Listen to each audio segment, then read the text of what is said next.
बिस्मिल्लाहिर्रहमानिर्रहीम। बोलते कालम के साथ मैं आमिर जहान। और कल मैंने आपको ख़बर दी थी कि अगर यूक्रेन ने ईरानी जहाज़ पर हमला किया है और इसमें एक ईरानी जो है सेलर जो है वो शहीद भी हुआ है और कुछ ज़ख्मी भी हुए हैं, तो इसका जवाब जो है कीव पे यानी यूक्रेन के दारुल हुकूमत में दिया जाएगा। लेकिन उसके बाद से बयानात जो हैं वो आना शुरू हो गए। आज भी जो ईरानी तर्जमान है इस्माइल बकाई, उन्होंने कहा कि इसके जवाब देने का हक़ हम महफूज रखते हैं। बात राक्षी का भी आ गया कि अगर हम पर हमला हुआ है तो इसका जवाब दे सकते हैं और इसका हम में ताकत भी है। जब ये उन्होंने लफ्ज़ इस्तेमाल किए तो मैंने सोचा कि कौन सा मिसाइल होगा जो उड़ेगा और उड़कर फिर वो कीव पर या यूक्रेन पर हमलावर हो सकता है। तो ये एक बड़ी दिलचस्प सूरत हाल है कि ईरान वाकई ही में ऐसे मिसाइल रखता है जो यूक्रेन तक पहुंच सकते हैं। वैसे तो उसके बारे में ये कहा जाता है कि उसने इंटरकॉन्टिनेंटल बैलिस्टिक मिसाइल भी बना रखे हैं और उसका तजर्बा भी कर रखा है। रशिया साइबेरिया के ऊपर से उसने वो मिसाइल जो थे वो फेंके थे। लेकिन इसके बावजूद ये बड़ी मुझे अपने खुद से ये था कि यार कौन सा मिसाइल या ड्रोन जो है वो ईरान इस्तेमाल करेगा अगर यूक्रेन के साथ वाकई में ही जवाब देना पड़े तो क्या किया जाएगा। पहली बात तो ये है कि यूक्रेन भी जो है अपनी तजारत समंदर के रास्ते ही करता है। दुनिया के तमाम ममालिक जो हैं वो समंदर के रास्ते ही अपनी तजारत, चाहे वो असले की है चाहे वो अशिया की है, करते तो समंदर के रास्ते हैं। तो ईरान इन समुंदरों तक रसाई रखता है जहाँ से इनके वेसल्स भी गुज़रते हैं। तो क्या वेसल्स पर वो हमला करेगा? शायद ईरान ऐसा नहीं करेगा। ईरान अगर करेगा तो यूक्रेन पर बराह रास्त हमला करेगा, जहाँ पर एक यहूदी ज़ेलेंस्की जो है वो मुसलसल रशिया को एक जंग के अंदर उलझाए बैठा है और अब उसने ईरान पर हमला करके इस जंग को, जो कि आपने हर्मज़ है, उसको कैस्पियन सी तक ले आया है। अब कैस्पियन सी में आने के बाद क्या ईरान उसको जवाब दे सकता है? तो इसका जवाब है बिल्कुल दे सकता है।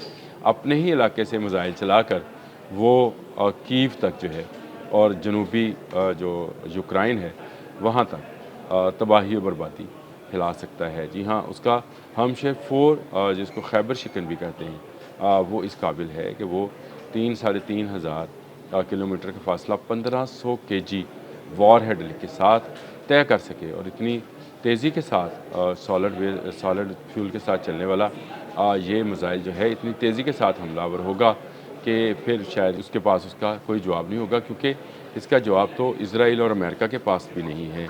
वो उनको रोकने में, कुछ को रोकने में कामयाब होते हैं, बाकी अपने निशाने पर लगते हैं। और आपने देख लिया गल्फ़ के तमाम 13 ममालिक जो हैं बशमूल इज़राइल, वो तमाम ममालिक इस खैबर शिकन के हाथों जो हैं वो तबाह हुए हैं।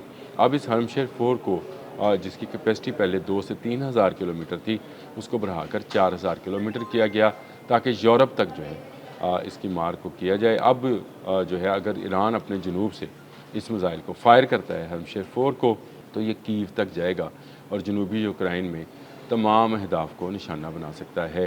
ईरान 2 रोज़ में, यानी इन 2 रोज़ में जिसमें यूक्रेन ने कैस्पियन सी के अंदर ईरानी वेसल्स पर हमला किया था, इन 2 रोज़ में इसी बात पर जो है ज़ोर दिया है कि जहाँ से हम पर हमला होगा वहाँ पर हम हमला करेंगे।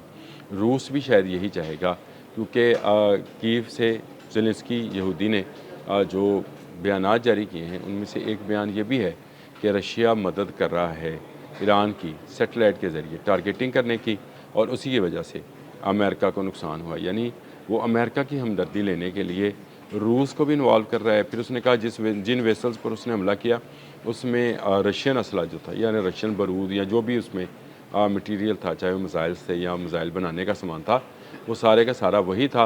कुछ खाने पीने की अशिया या अद्वियात या तजारती गुड्स वगैरह उसमें नहीं थी। ये इल्ज़ाम लगाने के साथ ही उसने ईरान को अपने सामने ला खड़ा किया है। एक तरफ वो रशिया के साथ जंग में इन्वॉल्व है, दूसरी तरफ वो ईरान को भी अब इस जंग में लाना चाहता है। तो आप ज़रा गौर कीजिए कि अगर ये जंग कैस्पियन सी तक जाती है तो फिर आपको आपने हमस जलता हुआ दिखता है, बाबुल मंदब में आग लगी हुई दिखती है और अब कैस्पियन सी में भी आग लगेगी। तो दुनिया के लिए तजारत के तमाम वो रास्ते जो हैं वो बंद हो जाएंगे और उसके बाद इस बंदिश की वजह से दुनिया का दम घुट जाएगा। दम घुटने से जो है इनकी तजारती सरगर्मियाँ जो हैं वो बहुत ही महदूद हो जाएंगी। महंगाई कहीं के कहीं चली जाएगी।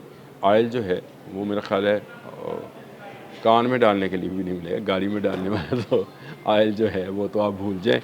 वो पता नहीं किस नहज पे जाकर रुकेगा।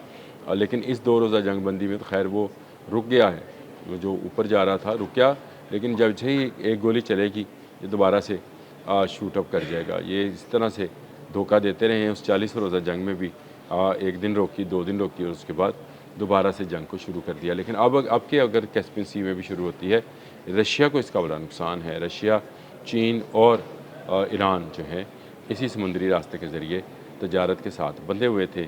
इसी के ज़रिए सामान की कुछ आवाजावी जो थी, बहुत ज़्यादा नहीं लेकिन महंगे दामों ही सही, सामान की जो थी वो खपत की जा रही थी।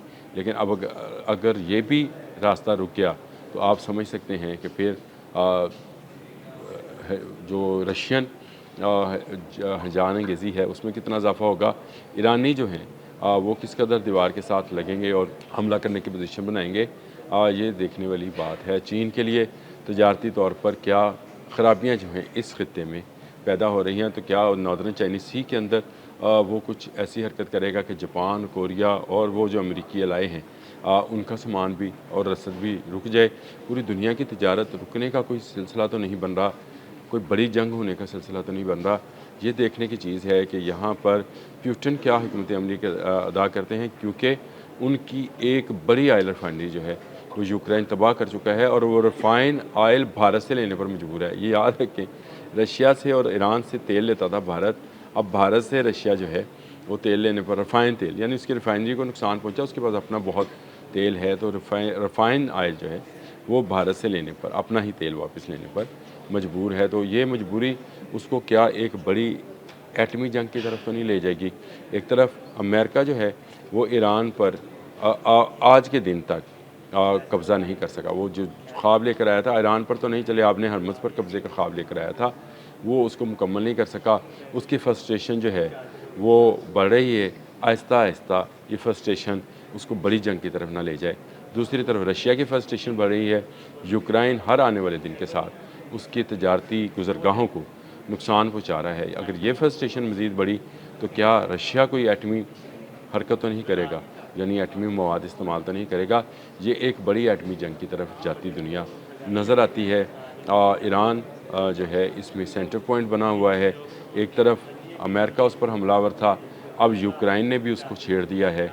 अब अगर वो यूक्रेन इस तरफ से अमन होगा तो यूक्रेन की तरफ वो अगर हमलावर होगा तो एक नई जंग का आगाज़ हो जाएगा और यूक्रेन के लिए, यूक्रेन के रहने वालों के लिए नई जो है मुसीबतें आ जाएंगी।